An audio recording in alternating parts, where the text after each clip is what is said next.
Gym ബൂംബ എന്ന് പറഞ്ഞിട്ടൊരു മാജിക്കിൽ നമുക്കൊരു സ്വർണ്ണാഭരണം ഉണ്ടാക്കാൻ പറ്റുമോ?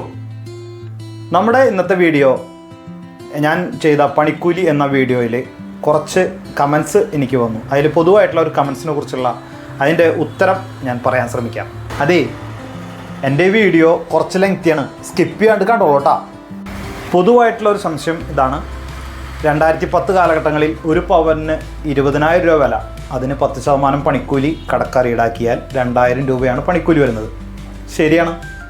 ഇപ്പോൾ 70,000 രൂപ വില, 10% പണിക്കൂലി ഈടാക്കിയാൽ 7,000 രൂപ, 5,000 രൂപ പണിക്കൂലി അധികമായിട്ട് വരുന്നുണ്ട്. അത് കൊള്ള ലാഭമല്ലേ ജ്വല്ലറിക്കാരെടുക്കുന്നത്? ശരിയായ സംശയമാണ്. പക്ഷേ ജ്വല്ലറിക്കാർക്കും കുറച്ച് പറയാനുണ്ട്. പണിക്കൂലിയെക്കുറിച്ച് ഇതിനു മുമ്പും പല സംശയങ്ങളും കോടതി വ്യവഹാരങ്ങൾ വരെ നടന്നിട്ടുണ്ട്. സ്വർണത്തിൻ്റെ പണിക്കൂലി എങ്ങനെ ഈടാക്കാം അതിനെക്കുറിച്ച്. സ്വർണത്തിൻ്റെ പണിക്കൂലി എന്ന് പറയുമ്പോൾ നമ്മൾ ഒരു തെങ്ങ് കയറാനോ അല്ലെങ്കിൽ തൊഴിലുറപ്പിന് പോകുമ്പോൾ ഒരു ദിവസം കൊടുക്കുന്ന തച്ച് മാത്രമല്ല പണിക്കൂലി. സ്വർണ്ണ ആഭരണം അതിൻ്റെ പണിയേണ്ടി വരുന്ന ചിലവിനെയാണ് പണിക്കൂലി എന്ന് പറയുന്നത്. ഈ പണിക്കൂലി അവരുടെ ഭാഷയിൽ വാല്യൂ അഡിഷൻ VA എന്നാണ് ശരിക്കുള്ള അതിൻ്റെ മാനദണ്ഡം. അതെങ്ങനെ വരുന്നു എന്ന് നമുക്ക് നോക്കാം. സ്വർണം പണിയുന്ന അല്ലെങ്കിൽ എൻ്റെ പണിക്കൂലി എങ്ങനെ വരുന്നു എന്നുള്ളതിൻ്റെ ഒരു വീഡിയോ നിങ്ങൾ കണ്ടിട്ടുണ്ടല്ലോ. അതിൽ ഞാൻ പ്രോസസ്സുകളെ കുറിച്ച് പറഞ്ഞിട്ടുണ്ട്. ഒരു സ്വർണം ആഭരണം നമ്മൾ കട്ടിങ്ങിനും പോളിഷിങ്ങിനും അതിൻ്റെ രാഗ്യം മിനുക്കുമ്പോഴും പല ആഭരണം പല രീതിയിലാണ് പണിയുന്നത്. അപ്പോൾ അതിൽ വരുന്ന നഷ്ടങ്ങൾ, അതിനെ പണ്ട് പറഞ്ഞിരുന്നത് തേയ്മാനം, തൃശ്ശൂരാണെങ്കിൽ ചേതാരം എന്ന് പറഞ്ഞിരുന്നു, പണിക്കുറവ് എന്ന് പറഞ്ഞിരുന്നു.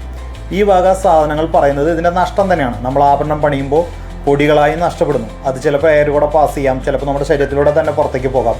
നമ്മുടെ പണിശാലകൾക്ക് മുന്നിൽ മണ്ണടിച്ച് വരുന്ന ഒരു കൂട്ടരെ നിങ്ങൾ കണ്ടിട്ടുണ്ടാവും. അത് എങ്ങനെയാണ് അവിടെ വരുന്നത്?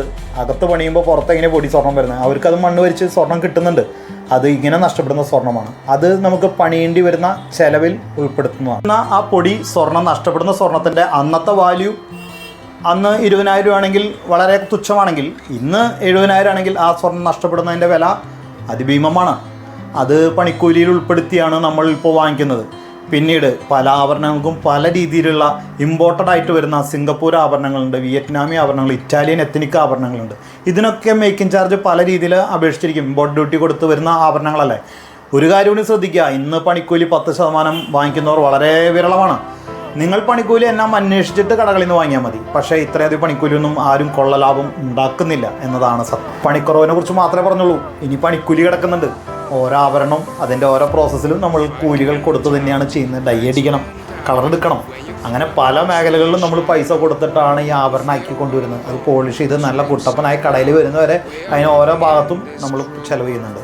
ഇതെല്ലാം തട്ടാൻ അല്ലെങ്കിൽ നമ്മുടെ സ്വർണം പണിയുന്ന ആൾ നമ്മുടെ കടയിൽ നിന്ന് വാങ്ങിക്കും.